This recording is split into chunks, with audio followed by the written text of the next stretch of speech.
स्वागत है आपका ऑनलाइन मोड ऑफ क्लासेस में। इसके हम बिहार बोर्ड स्पेशल सीरीज को लेकर चल रहे हैं। ये स्पेशल सीरीज इसलिए मैंने आपको बताया था, इसमें हम बिहार बोर्ड के साथ साथ कुछ जनरल एग्जाम के बारे में भी आइडिया दे रहे हैं इस क्लासेस के माध्यम से। तो उस कड़ी में हम लोग पॉलिटी सेक्शन को ले रहे हैं। हम लगभग 8 सब्जेक्ट को पढ़ेंगे इस सीरीज में, जो भी है, चाहे कि आपका पॉलिटी हो, हिस्ट्री हो, ज्योग्राफी हो। इसके अलावा अदर सब्जेक्ट को एग्जाम के टाइम में लेंगे, लेकिन बट अभी हमारा लक्ष्य है कि 3-4 सब्जेक्ट जो अदर बिहार बोर्ड के अलावा अदर एग्जाम में जिसका रिलेवेंस माने महत्व ज़्यादा है, उस एग्जाम को लेके हम चल रहे हैं, मन उस सब्जेक्ट को लेके चल रहे हैं। तो उसी के अंतर्गत हम पॉलिटी सेक्शन को पढ़ रहे हैं। पॉलिटी सेक्शन में हमने अलग अलग पढ़ा, लगभग क्लासेस मेरा 1-1.5 महीने से चला है। उसके अंतर्गत हमने अलग अलग सेक्शन को, चैप्टर को पढ़ लिया है, जिसमें हमने संविधान क्यों और कैसे एनसीईआरटी से संविधान एक जीवन दस्तावेज, इसके अलावा इन 2 सब्जेक्ट को इनका आइडिया पढ़ा था। इसके बाद हमने प्रस्तावना प्रेम्बल पढ़ा, प्रेम्बल के बाद हमने संघराज क्षेत्र पढ़ा, इसके बाद नागरिकता पढ़ी। इसके बाद अब हम लोग मूल अधिकार को पढ़ रहे हैं। पढ़ने का क्या पैटर्न होगा हमने आपको बताया है कि हम 2 सेक्शन को लेके चल रहे हैं।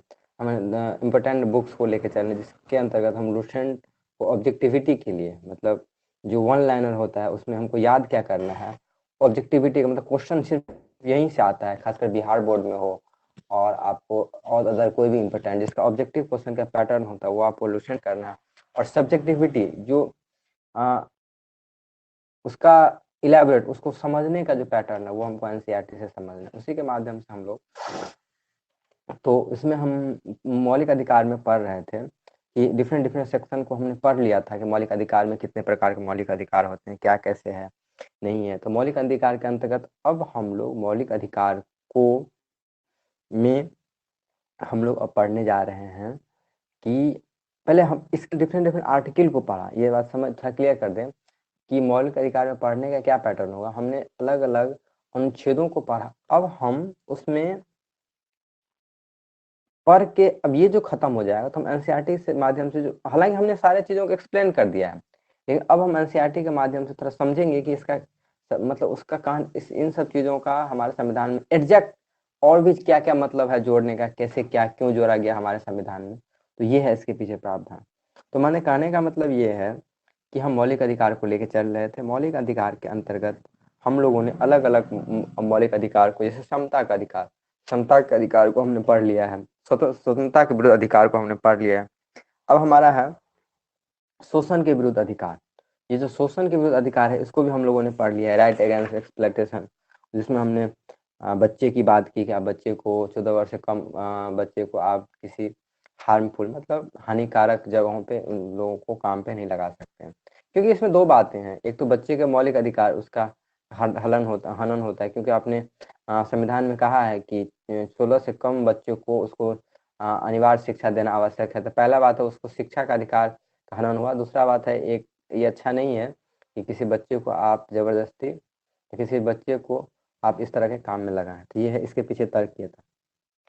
अब हम लोग बात कर रहे थे धार्मिक स्वतंत्रता का अधिकार। ये धार्मिक स्वतंत्रता का अधिकार क्या है हम पढ़ेंगे, लुसेंट के माध्यम से हम पढ़ रहे हैं, तो उसमें पढ़ेंगे धार्मिक स्वतंत्रता सबसे पहले समझेंगे, उसके अंदर क्या क्या अनुच्छेद होते हैं उसको समझेंगे, और उसके बाद हम इस पे अलग अलग चीज़ों को उसमें समझने का प्रयास करेंगे कि क्या क्या है उसमें, क्या क्या चीज़ें कहा गया है, क्या क्या चीज़ें। चलिए ओके, हम लोग देखिए, तो हमारे यहाँ धार्मिक स्वतंत्रता का अधिकार है। तो कितने, सबसे पहले तो ये समझना है कि धार्मिक स्वतंत्रता का अधिकार जो हमारे अनुच्छेद के कहाँ कहाँ है। तो धार्मिक स्वतंत्रता का अधिकार हमारे यहाँ 25 से लेके 28 अनुच्छेद में वर्णित किया गया है कि किस किस तरह का धार्मिक स्वतंत्रता के अंतर्गत क्या क्या आपको स्वतंत्रता दी जाएगी। तो 25, 26, 27 और 28 28 आगे वाले पेज में है। तो उसका टोटल जो है आपको धार्मिक स्वतंत्रता के अंतर्गत अधिकार दिया गया है। उसमें हमको समझना ये है कि धार्मिक स्वतंत्रता में हमको क्या क्या पढ़ना है, ठीक है। उसमें पहला आप समझिए कि 25 क्या कहता है। उसमें हमने आपको ये भी कहा है कि हम अनुच्छेद वाइज चीजों को पढ़ रहे। इसमें 25 में ये क्या कहता है धार्मिक स्वतंत्रता, अंतःकरण की और धर्म के आवाज रूप से मानने के आचरण को प्रचार करने की स्वतंत्रता। मतलब क्या, सीधा सी बात है कि आप सीधा ही अबाध रूप से मानने का और आचरण करने का, प्रचार की स्वतंत्रता। मतलब क्या, कोई भी व्यक्ति किसी भी धर्म को मान सकता है और मतलब आपको कोई भी धर्म मानने का प्रचार प्रसार करने की स्वतंत्रता है। इसका मतलब ये नहीं हुआ कि आप धर्म को मानेंगे, हम लोग कोई भी धर्म को, माने सरकार कहीं बाध्य नहीं करेगी स्पेशली यही धर्म मानना है या नहीं। इसके पीछे ये तर्क है कि हमारा ये अधिकार है, ठीक है ना, हमारा ये, इस बात को समझिए। देखिए, आपने लाइन को पढ़ लिया, अब थोड़ा समझिए ये क्या चीज है। मतलब सरकार ये कहती है, हमारा संविधान ये कहता है कि भारत में रहने वाला कोई भी व्यक्ति कोई भी धर्म अपने मन से उसको स्वीकार कर सकता है, उसको वो उसका कर्म पूजा पाठ उसके माध्यम से कर सकता है, उसको प्रचार प्रसार कर सकता है, उसकी अच्छाइयों को बता सकता है। मगर जबरन, एक बीच समझिए, लेकिन इसमें आप बात क्या है कि जबरन आप किसी को धर्म थोप नहीं सकते, धर्मांतरण नहीं कर सकते, इसमें ये भी कहा गया है। तो ये समझिए, धार्मिक स्वतंत्रता यही देती है। जैसे जैसे आपने अलग अलग देश के बारे में सुना होगा, वहाँ पर मुस्लिम बहुल या अलग अलग राज्य है जहाँ पे मजबूर किया जाता नहीं, आपको वही धर्म अपनाना पड़ेगा, वैसा हमारे देश में नहीं है। आप चाहे तो कोई भी धर्म अपना सकते हैं जो आपको अच्छा लगे, वो पसंद हो, उसके चीज़ों को, उसके मान्यताओं को, उसके अलग अलग विधियों को, पूजा की पद्धति को आपको फॉलो कर सकते हैं। हमारे यहाँ अक्सर विवाद होता है कि इन चीज़ों को लेके कि क्या धर्म है, क्या अपनाना। आपने अक्सर सुना होगा कि नहीं, हमारे यहाँ ये कहते हैं कि ये धर्म हमारा बड़ा है, ये इस धर्म को सपोर्ट है, ये ऐसा नहीं। हम आपको इन सब चीज़ों सुनने से लगता होगा कि नहीं हमारा धर्म हिंदू बहुल या इस तरह चीज़ों को सपोर्ट करता है, ऐसा नहीं। मतलब हमारा संविधान नहीं, हमारे संविधान में स्पष्ट रूप से कहा गया है कि ये हमारा, जबकि मौलिक अधिकार है कि हमारा देश किसी विशेष राज्य को, विशेष किसी धर्म को सपोर्ट नहीं करेगा। मतलब क्या, वो हमारा हमारा देश नहीं है, इसलिए कोई भी धर्म के लोग यहाँ रह सकते हैं, ये इसकी मान्यता है। तो आप कोई भी धर्म अपना सकते हैं, कोई भी चीज़ों को समझ सकते हैं, ये आपकी पसंद है, ठीक है। तो ये है धार्मिक स्वतंत्रता। धार्मिक स्वतंत्रता के अंतर्गत आप 25 में ये पढ़ रहे हैं कि कोई भी व्यक्ति को अलग अलग धर्म रूप स्वतंत्रता के प्रचार को, उसको मानने की स्वतंत्रता है, उसके जिस भी धर्म में आस्था हो उसको मान सकते हैं। ये है इसके ये धर्म। चलिए 26 में हम लोग पढ़ रहे हैं धार्मिक कार्यों में प्रबंध की स्वतंत्रता। धार्मिक कार्यों का प्रबंध, देख रहे हैं ये क्या चीज है, ये है कि धार्मिक कार्यों के प्रबंध की स्वतंत्रता। मतलब कि व्यक्ति को अपने धर्म के लिए संस्थाओं की स्थापना व पोषण के विधि के संपत्ति का प्रशासन का अधिकार। मतलब वही है कि अगर आप किसी धर्म को, इसका कहा गया अनुच्छेद 26 ये कहता है कि अगर आप कोई धर्म अपनाते हैं, ठीक है, तो उसके प्रचार प्रसार के लिए आप संस्थाएं को खोल सकते हैं, विधि के संपत्ति का अर्जन और समिति का प्रशासन का अधिकार कर सकते हैं। तो व्यक्ति अपने अपने धर्म एवं संस्थाओं के स्थापना और पोषण की विधि के संपत्ति का अर्जन, शासन का अधिकार हमारे संविधान ने दिया। तो विधि के समस्त सम्मत संपत्ति के अर्जन, मतलब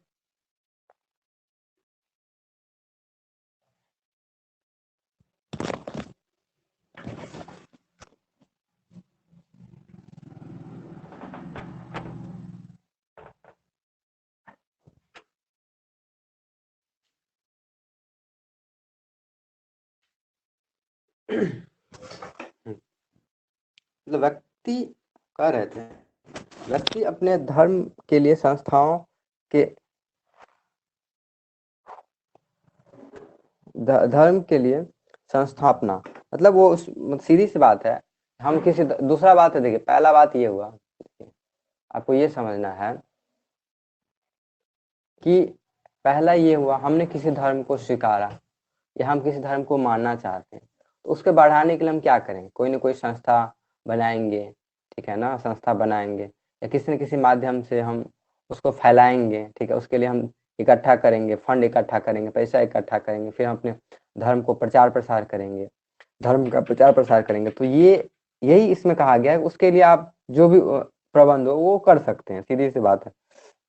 तो अनुच्छेद 26 में ये कहता है कि आप उसके प्रसार, इसके लिए आप, चलिए अब नेक्स्ट क्या है कि 27 अनुच्छेद कहता है किसी राज किसी भी व्यक्ति का करने के लिए वाद नहीं कर सकता है जिसकी आय किसी विशेष धर्म अथवा धार्मिक संप्रदाय उन्नति या पोषण के व्यय करने के लिए विशेष रूप से निश्चित की गई। इसको समझिए, ये क्या चीजें हैं, देखिए मतलब क्या, सीधी सी बात है, सीधी सी बात ये कहा गया है इसके अंतर्गत कि आप राज्य किसी भी व्यक्ति को ऐसे कर, ये लाइन क्या है देखिए, मतलब देखिए इसमें लिखा हुआ है ये कर संबंधी है, इसको समझिए कि आपने अक्सर सुना होगा कि जो धार्मिक संस्थाएं चलाते हैं वो कर मुक्त होते हैं, ठीक है ना। अब इसको समझिए, इस लाइन में नहीं क्लियर पड़ा लेकिन इसका मतलब हम समझाते हैं कि आपने अक्सर सुना होगा धार्मिक संस्था, मंदिर हो, मस्जिद हो, गिरजाघर हो, ठीक है, ये अलग जो संस्थाएं हैं उसका जो डोनेशन है वो कर के अंतर्गत आता है कि नहीं, इसके संबंधी सवाल है कि उसको टैक्स लगेगा कि नहीं, वो जो काम कर रहा है। तो इसमें हमारे संविधान ने ही कहा है कि जो इस तरह की आस्था रहित, आस्था वाला जो काम करता है, ये जो मंदिर में पूजा संबंधी कार्य हुआ या मस्जिद का कोई काम हुआ, मतलब आप आस्था संबंधी जो डोनेशन है उसमें वो कर मुक्त है, मतलब क्या उसमें आपको कोई कर नहीं लगता है, इस तरह के काम में करते हैं। तो यही कहा गया है कि आप धर्म को, इस चीज को, इन चीजों को आप करते हैं तो आपको सरकार किसी तरह का कर नहीं लेगी, इसकी आय किसी विशेष धर्म अथवा उन्नति या पोषण के व्यय करने के लिए विशेष रूप से निश्चित कर दी गई है। मतलब क्या कि यही है, उसमें आपको कोई कर का प्रावधान नहीं है, सिंपल सी बात है, ठीक। तो ये कहा गया है 27 अनुच्छेद। अब चलिए हम पढ़ते हैं ये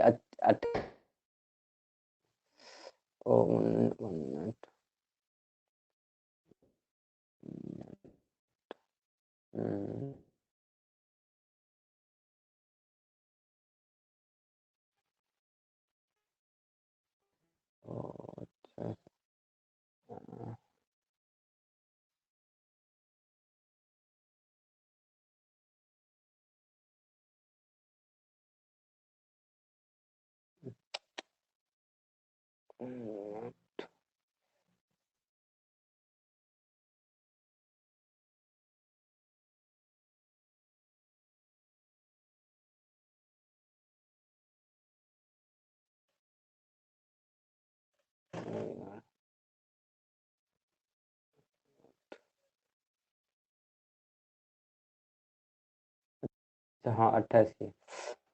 तो अब देखिए 28 ये कहता है राज्य विधि से किसी शिक्षा संस्थान में कोई धार्मिक शिक्षा नहीं दी जाएगी, नहीं दिया जाएगा। ऐसे शिक्षण संस्थान अपने विद्यार्थियों को किसी धार्मिक अनुष्ठान में भाग लेने या धर्म उपदेश को बाला सुनने के लिए वाद नहीं कर सकती। समझिए, इस पहले पढ़िए, इसको समझाते हैं ये क्या कह रहा है। एक बार पढ़ ले लाइन को, ये क्या कहना चाहता है, अनुच्छेद 28 क्या कहता है।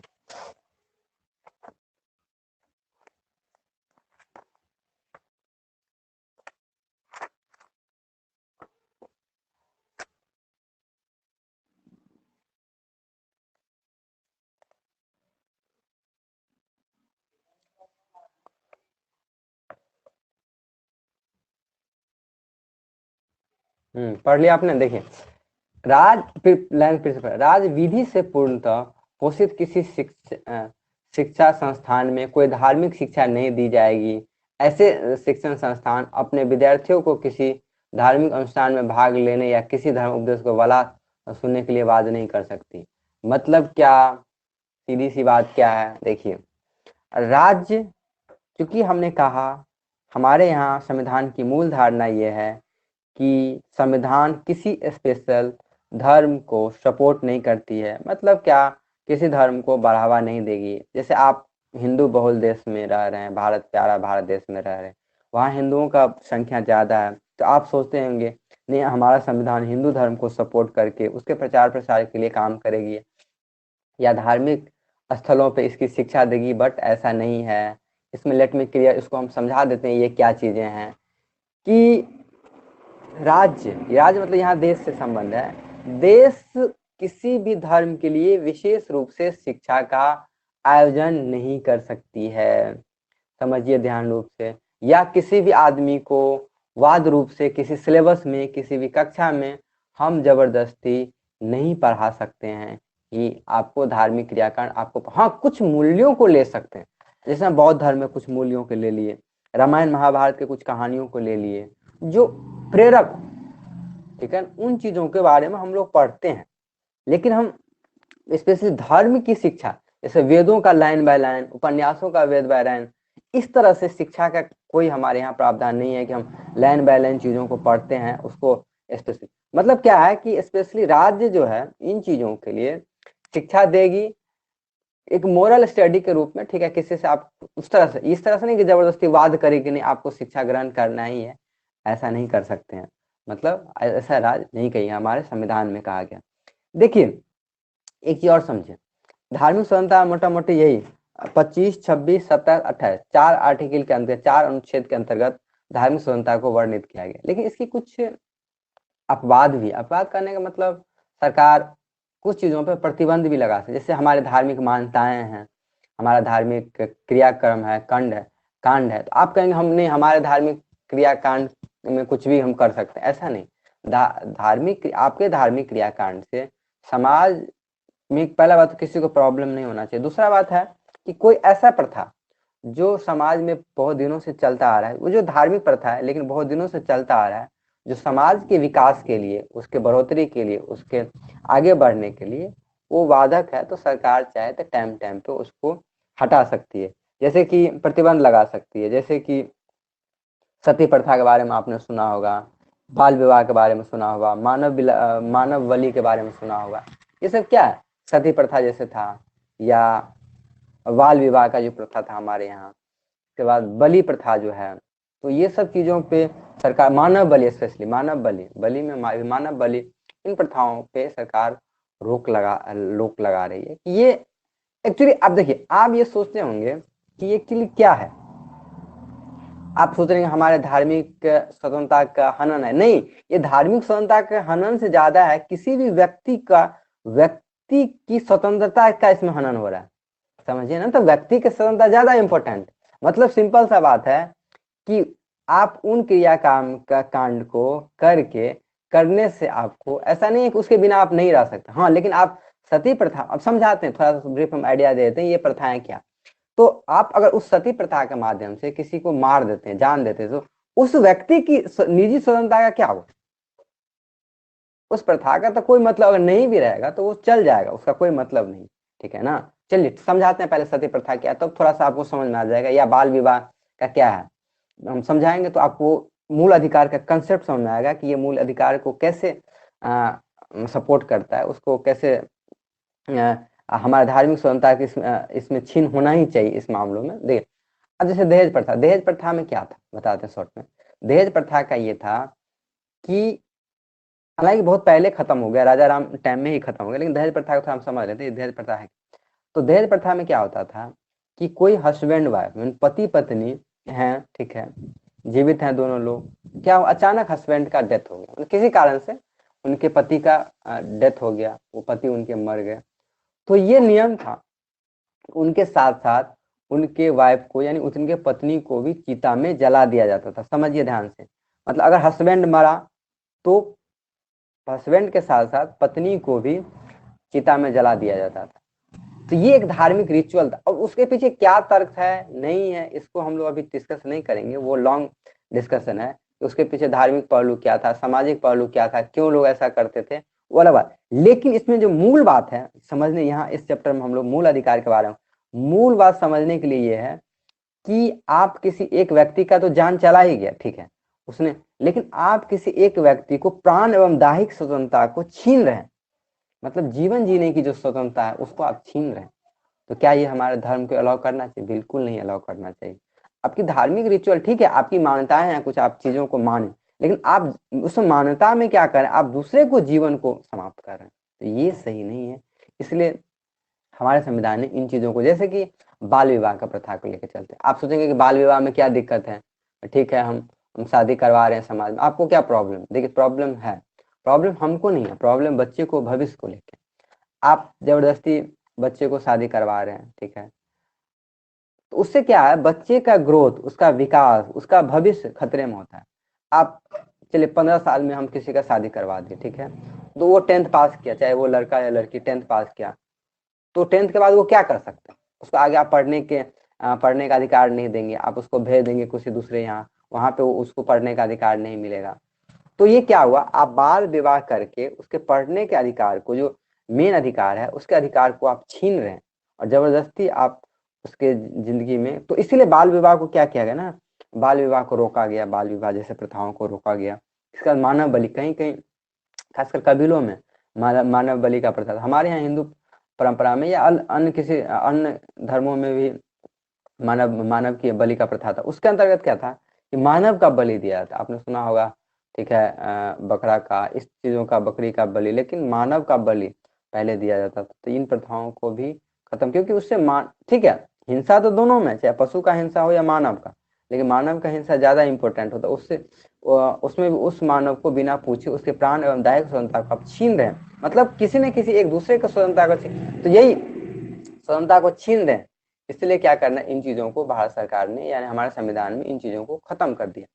अब क्या है, देखिए अब बात क्या है कि इसीलिए आप एनसीईआरटी को पढ़ेंगे तो वहां एक लाइन लिखा हुआ है कि अधिकार का यही मतलब होता है। अधिकार का क्या मतलब होता है कि आपका अधिकार तब तक आपका अधिकार है कि दूसरे का अधिकार उससे अधिकार न छीना है।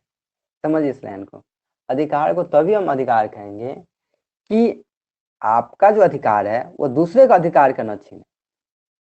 आपका अधिकार, अपने अधिकार के लिए आप बाध्य हैं, मतलब बाध्य करने का मतलब आपको संविधान ने अपना अधिकार लेने का अधिकार दिया है। संविधान की तरफ, संविधान ने ही आपके अधिकार के लिए अधिकार दिया है, लेकिन इससे आप अपने अधिकार के लिए दूसरे का अधिकार को नहीं छीन सकते हैं। ये है बात, समझ में। तो यही है कंसेप्ट कि चाहे धार्मिक स्वतंत्रता हो, कोई भी ऐसा स्वतंत्रता जिसमें दूसरे को प्रॉब्लम हो, दूसरे लोगों को दिक्कत हो, तो उस पर सरकार चाहे तो उसको रेस्ट्रिक्शन लगा सकती है, उसको खत्म कर सकती है। तो ये है हमारे धार्मिक स्वतंत्रता। अब हम लोग संस्कृति और शिक्षा संबंधी अधिकार के बारे में थोड़ा पढ़ते हैं, ये क्या चीजें हैं। 29 और 30 में कहा गया है संस्कृति में अल्पसंख्यक और शिक्षा संस्थान के संबंध में। पहले उसको पढ़ते हैं, उस लाइन को, फिर इसमें है क्या, हाँ देखिए, संबंधी अधिकार।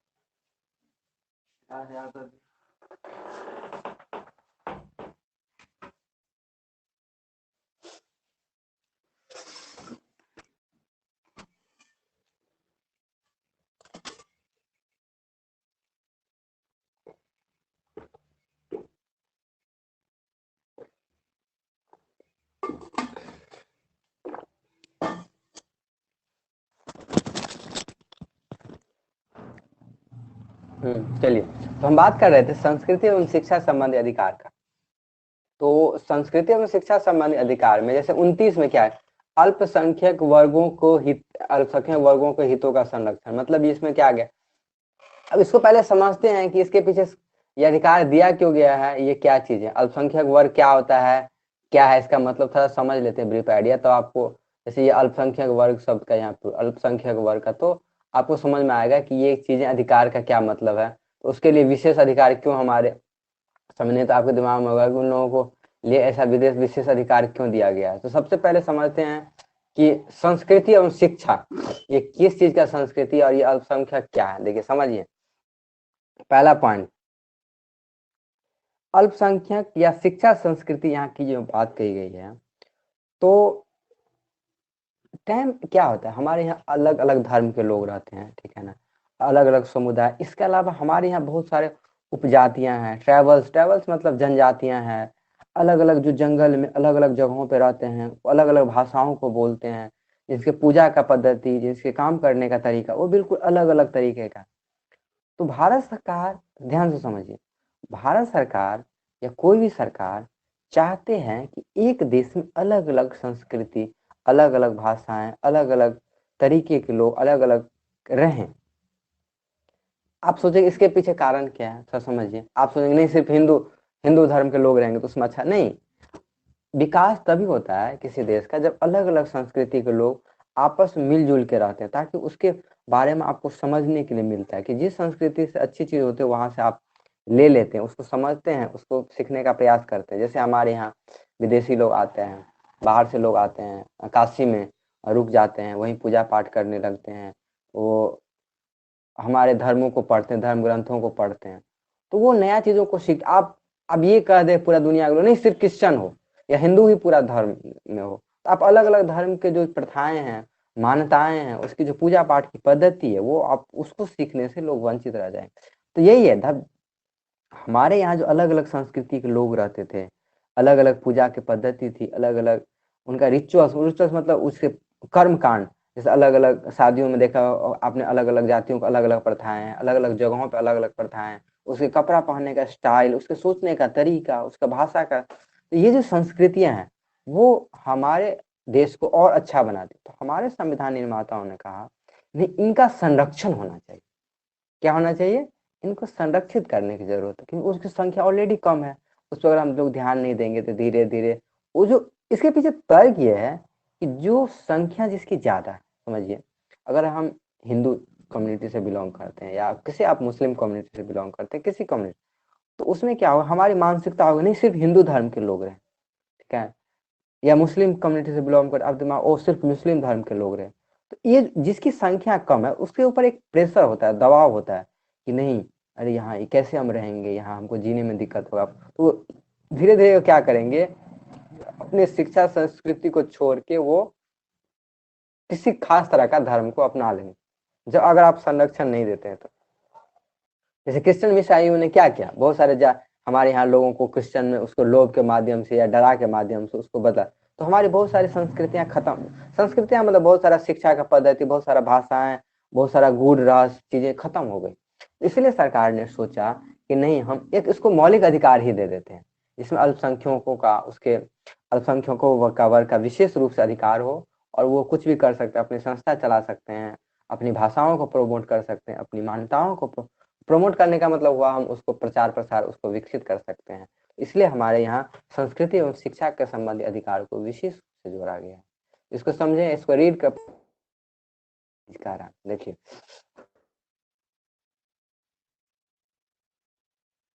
हाँ 29 आर्टिकल में 29 अल्पसंख्यक वर्ग को हितों का संरक्षण, मतलब कोई भी अल्पसंख्यक वर्ग अपनी भाषा, लिपि, संस्कृति को सुरक्षित रख सकता है, और केवल भाषा, जाति, धर्म के आधार पर उसे किसी भी शैक्षणिक संस्थान में प्रवेश से नहीं रोका जा सकता। मतलब क्या कि आप अल्पसंख्यक, आप जैसे क्या है कि आप कोई ऐसा जगह से आए हैं जो जैसे आप ट्राइबल है, जनजाति हैं, आप काले हैं, गोरे हैं, किसी अलग जाति के, इसके आधार पर सारी संस्थाएं सर आपको विभेद नहीं करेगी, आपको भेद नहीं करेगी कि नहीं हम इस जाति के लोगों को नहीं रखेंगे इसको पढ़ने। तो ये चीजें हैं। तो सबसे पहले अल्पसंख्यक, और दूसरा भाषा ये होता है कि अल्पसंख्यकों की संख्या कम होती है, इसलिए हम उसको अल्पसंख्यक, हमारे संविधान देखिए होता है अल्पसंख्यक में 6 समुदाय आते हैं, जैसे कि मुस्लिम आता है, पारसी आता है, ईसाई आता है, सिख आता है, बौद्ध आता है। मतलब सिंपल सी बात है, हिंदू को छोड़ के हमारे यहाँ संख्यक हैं, हिंदू को छोड़ के सारे लोग अल्पसंख्यक हैं,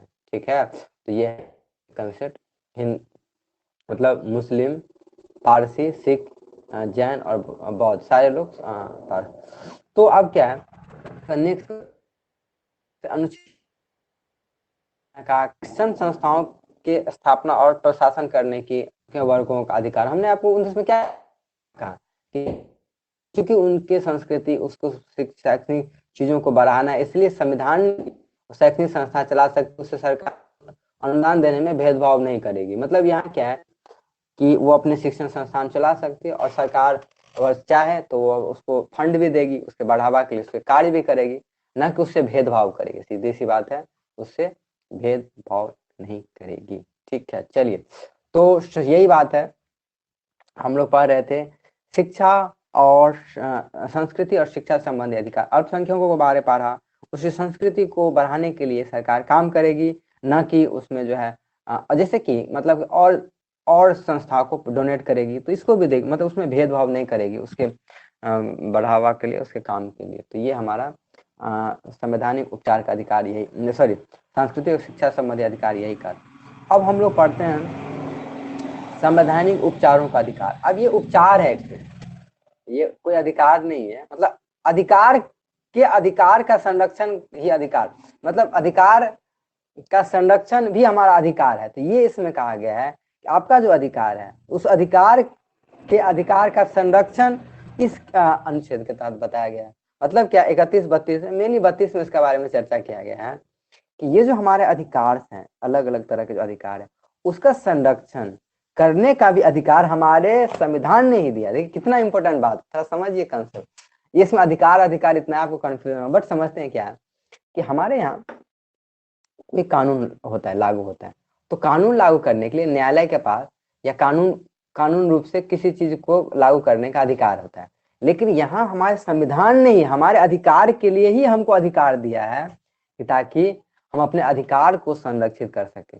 मतलब कि हम जो हमारे चीजें को हमारे लिए अधिकार जो दिया है, उसकी भी व्यवस्था हमारे संविधान ने किया कि इसका अधिकार को छीना नहीं जाए उसका। तो इसी के उससे में कहा, इसीलिए इन कारणों से ही अंबेडकर जी ने इस अनुच्छेद को संवैधानिक उपचारों का अधिकार को संविधान का आत्मा कहा है। कितना इंपॉर्टेंट बात है, आत्मा है, क्योंकि आपने अधिकार दे दिया, लेकिन अधिकार का सही तरह का उपयोग नहीं होगा तो फिर उसका दुरुपयोग हो जाएगा, उपयोगिता नहीं होगी। तो आप दुरुपयोग ऐसे होगा, आप थोड़ा पढ़ेंगे तो समझेंगे कि कार्यपालिका, विधायिका और न्यायपालिका के धारणाओं को समझेंगे ना, तो आपको समझ में आएगा कि विधायिका यानी जो नियम बनाती है, वो चाहती है, यानी सरकार चाहती है कि हम जनता को कम से कम अधिकार दें, तो जिसके अंतर्गत आप चाहे तो कभी भी छीन सकते हैं अधिकार। इसी चीजों को रोकने के लिए हमारे संविधान ने संवैधानिक उपचार का भी अधिकार किया। अब ये संवैधानिक उपचार समझ गए ये क्या चीजें हैं, मतलब क्या, जो हमारे संविधान ने एक बार समझ, हमारे संविधान ने जो अधिकार दिए हैं हम लोगों को, उसको संरक्षित करने के लिए हमारे संविधान ने विशेष रूप से अधिकार दे दिया हमको कि उसके संरक्षण को कोई काम होता है, उसके लिए आप डायरेक्ट न्यायालय में जा सकते हैं। उसके लिए क्या क्या न्यायालय कर सकती है, यही है संविधान के उपचारों का अधिकार। मतलब इन चीजों के में अगर दिक्कत होता है तो न्यायालय डायरेक्ट एक्शन लेगी और उसके लिए काम करेगी, यही है। तो इसके अंतर्गत चलिए हम पढ़ते हैं, सबसे पढ़ के समझते हैं कि ये चीजें क्या है। इसमें हम अलग अलग पढ़ेंगे, बहुत सारा है।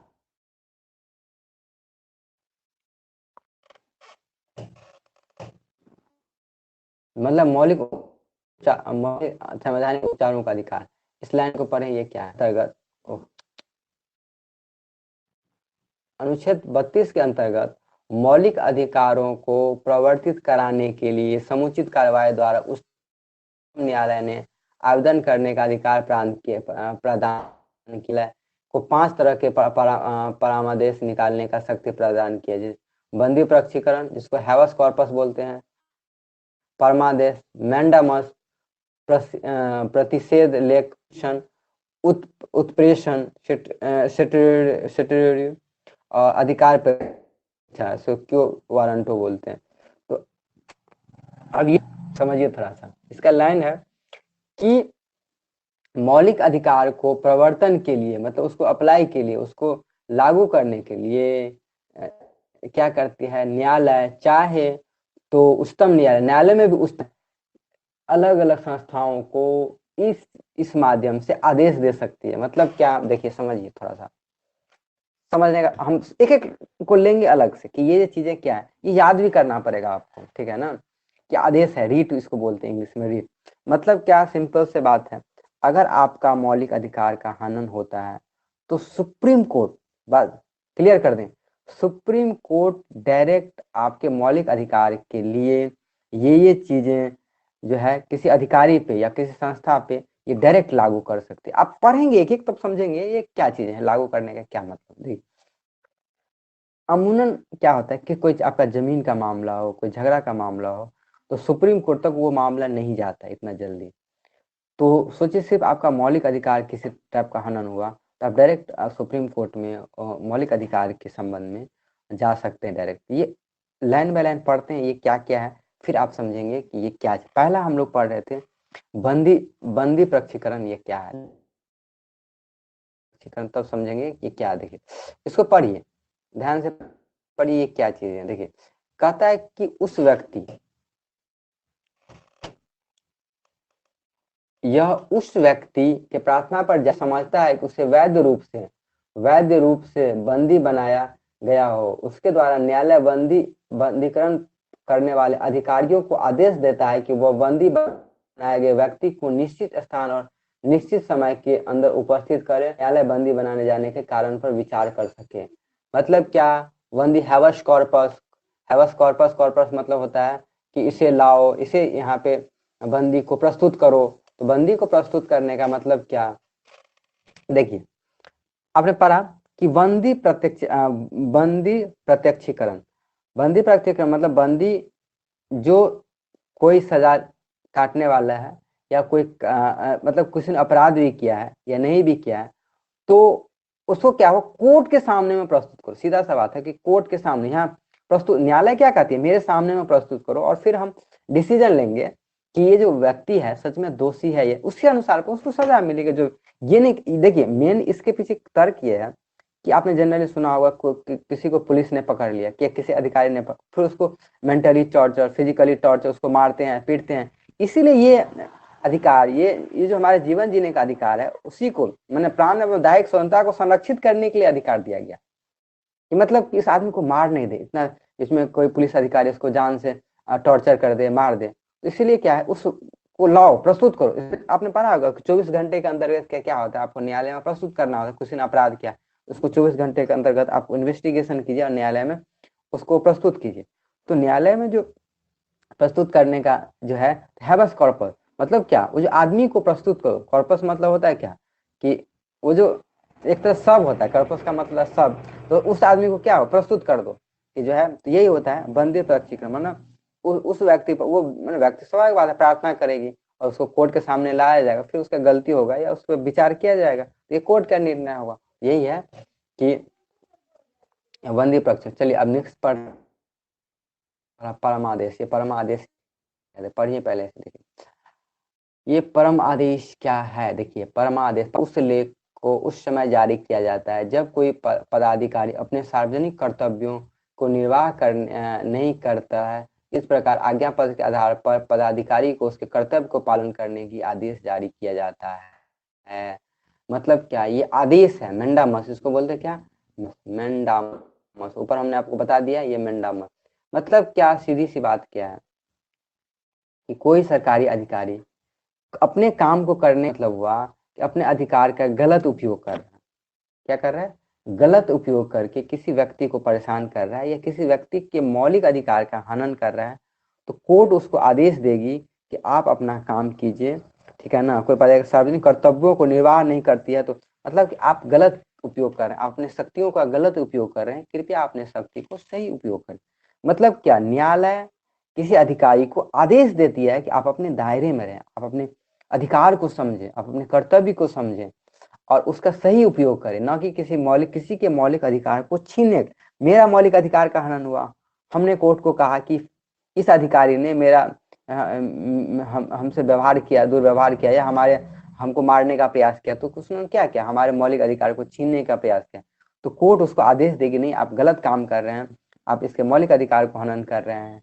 इसका डिसीजन हम लेंगे कि इन्होंने अपराध किया, इसको क्या सजा होनी चाहिए। सीधा सा कॉन्सेप्ट ये किसी ने कोई गलती किया तो उसके अपराध का उसको समझने, उसके सजा को या उसका क्या गुनाह है उसको उसकी सजा देने का प्रावधान न्यायालय करेगी, न कि उसको पुलिस मारेगी या कोई अधिकारी उसको टॉर्चर करेगा। इसलिए ये कहा गया। उत्प्रेषण, प्रतिषेध लेखा, ठीक है ना, प्रोहिबिशन, ठीक है। प्रतिषेध लेख को पढ़ते हैं, ये क्या कहता है, पहले लाइन पढ़ते हैं उस पर बात करते हैं हम। ये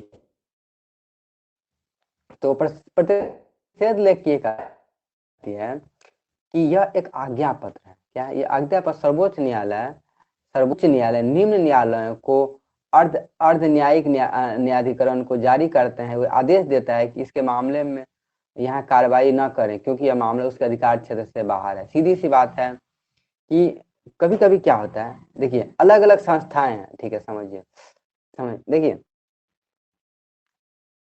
उच्चतम न्यायालय और उच्च न्यायालय, उच्चतम न्यायालय सुप्रीम कोर्ट के अलावा अलग अलग न्यायालय हैं। और आपने एक लाइन यहाँ पढ़ा होगा, बताते हैं, अर्ध न्यायिक न्यायाधिकरण, ठीक है ना, अर्ध न्यायिक न्यायाधिकरण, क्वाज़ी जुडिशियल। तो ये क्या है, प्राधिकरण का मतलब कि इनका अपना अपना काम है, ठीक है, किसी को सजा देना या किसी चीजों पे काम करना, या जैसे नीचे न्यायालय किसी चीजों को सजा दे। लेकिन क्या कुछ मामले में क्या होता है, उसका अधिकार क्षेत्र से वो ज्यादा काम करता है, ठीक है ना। ये किसी तरह का ऐसा केस जो नीचे वाले न्यायालय को अधिकार क्षेत्र में नहीं आता है, फिर भी उसने वो काम कर लिया, तो सीधी सी बात है उच्चतम न्यायालय या उच्च न्यायालय कहेगी आप इस मामले में हस्तक्षेप ना करें, ये आपके अंदर का मैटर नहीं है, ये हमको सौंप दीजिए, लाइए। यही होता है प्रतिषेध लेख। प्रतिषेध मतलब मना कर रहे हैं, आप किसी चीजों के लिए मना कर रहे हैं, प्रतिषेध लेख, ठीक है। चलिए नेक्स्ट हम लोग पढ़ते हैं, ये है क्या, ये देखिए ये है क्या आपका उत्प्रेषण। उत्प्रेषण क्या है, देखिए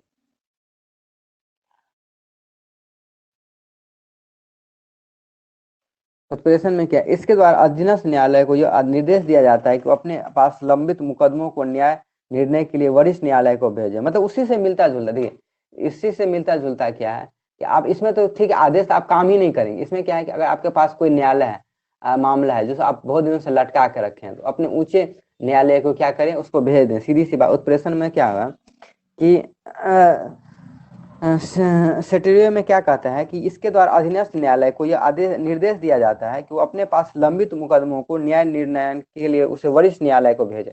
मतलब क्या, कोई न्यायालय अपने मुद्दे को बहुत दिनों से लटका के रखी है, तो उसको क्या कहती है कि आप क्या करें, इस मामले अधीनस्थ ऊपर वाले न्यायालय को इसको भेज दें। क्या करें, ऊपर वाले न्यायालय निर्णय के लिए भेज, आप उसको पेंडिंग लटका के नहीं रखे। सीधी सी बात ये है। इसके बाद लास्ट अधिकार प्रेक्षा। अधिकार प्रेक्षा जब कोई व्यक्ति ऐसे, चलिए लास्ट है इसको थोड़ा पढ़ लेते हैं, पहले लाइन को फिर जाते हैं ये क्या चीज है। देखिए अधिकार प्रेक्षा क्या है, देखिए ये कहती है कि जब कोई व्यक्ति ऐसे पदाधिकारी करने लगे इसके रूप में कार्य करने के लिए उसे वैधानिक रूप से अधिकार नहीं है, कार्य प्रेक्षा आदेश के द्वारा उस व्यक्ति से पूछता है कि वह किस अधिकार से कार्य कर रही है, और जब तक इस बात संतोषजनक उत्तर नहीं देता वह कार्य नहीं कर सकता।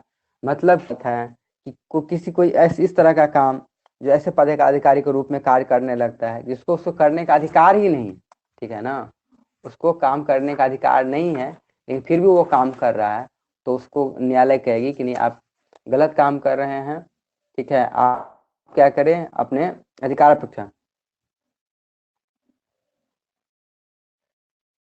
अच्छा इसमें देखिए फिर से पढ़ें, इसमें सही से जब न्यायालय को लगता है कि कोई व्यक्ति ऐसा पद पर नियुक्त हो गया है जिस कानूनी नहीं है, इसमें गलती, इसमें लिखने का तरीका गलत, कानूनी जब न्यायालय अधिकार प्रेक्षा आदेश के द्वारा उस पद को कार्य करने को रोक देती है। अच्छा इसमें गलत लिख दिया है, अधिकार प्रेक्षा जब कोई व्यक्ति पदाधिकारी रूप में कार्य करने के लिए लगता है, उसको रूप में कार्य करने के लिए उसे वैधानिक रूप से अधिकार। अच्छा बात वही लिखा है, देखिए एनसीईआरटी में ये देखिए इसका जो लिखा हुआ है एनसीईआरटी में अच्छे से लिखा है, तो एनसीईआरटी ये वाला पढ़ेंगे उसमें क्लियर होगा मामला कि ये क्या लिखा हुआ है। ये जो 5 पॉइंट है ना, उसको आप एनसीईआरटी से एनसीईआरटी में भी दिया हुआ है, उसको हम दिखाएंगे आपको, इसको पढ़ेंगे। एनसीईआरटी वाला सुनाते हैं ये क्या चीजें कहा गया। एनसीईआरटी ये कहती है अधिकार पर जब न्यायालय को लगता है कि कोई व्यक्ति ऐसा पद पर नियुक्त हो जिस पर उसे कोई कानूनी हक नहीं है, तो न्यायालय अधिकार प्रेक्षा आदेश के अनुसार उसे उस पद से कार्य करने से रोक देती है। मतलब क्या, कोई व्यक्ति जबरदस्ती या किसी फर्जी तरीके से गलत तरीके से किसी पद पे वो पहुंच गया, ठीक है, तो न्यायालय मतलब देखिए अब न्यायालय का मतलब क्या हुआ कि कोई मामला जाएगा तो कोर्ट में ही ना जाएगा। मान ले हम हैं कोई और लोग हैं, तो उसने क्या किया, हम लोगों को पोस्टिंग सेम पोस्ट पे होता या प्रमोशन सेम पोस्ट पे होता, उसमें उन्होंने क्या धोखा कि क्या क्या हमारे अधिकार को, हमारे पद को उन्होंने ले लिया। तो हम क्या करेंगे, सीधा न्यायालय के पास जाएंगे, उसे डायरेक्ट थोड़े कहेंगे हटो हटो जी, हटो हटो मेरा पद पर, ऐसा नहीं होता। वो कोर्ट जाएंगे, तो मतलब कोर्ट तो आदेश देगी, कोर्ट ही उसको आदेश देगी भाई तुम गलत जगह पे बैठे हो, उसका सीट खाली करो, इनको बैठाओ, ये सीट इनका है। तो ये होता है, यानी कोर्ट आदेश देती है, कोई आदमी गलत तरीके से उस पद को उपयोग कर रहा है या उसको पद को ले लेता है, तो सीधा सा कोर्ट उसको आदेश देगी नहीं आप जाइए, इस पद आप इसके लायक नहीं है, आपने गलत तरीके से लिया है, यहाँ पे जिसका अधिकार है उनको बैठने दीजिए, आप खाली कर दीजिए सीट, सीधी सी बात है। ये है अधिकार परीक्षा। तो ये चीजें हैं मौलिक अधिकार के अंतर्गत, ये चीजें दी हुई है। तो हमने पढ़ लिया मौलिक अधिकार, लगभग हमारा खत्म हो गया। अब मौलिक अधिकार के बारे में थोड़ा सा समझेंगे कि मौलिक में और सब चीजें क्या क्या है, जैसे मौलिक अधिकार का संशोधन के संबंध में क्या है, हमारी संविधान क्या कहती है, मौलिक अधिकार में संशोधन क्या क्या होता है, इसके अलावा राज्य के नीति निर्देशक सिद्धांत इस चैप्टर में।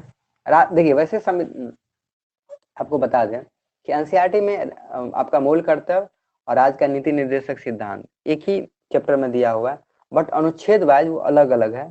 तो हम उसको अगले अथी में उसको कवर करेंगे, उसको खत्म कर लेंगे।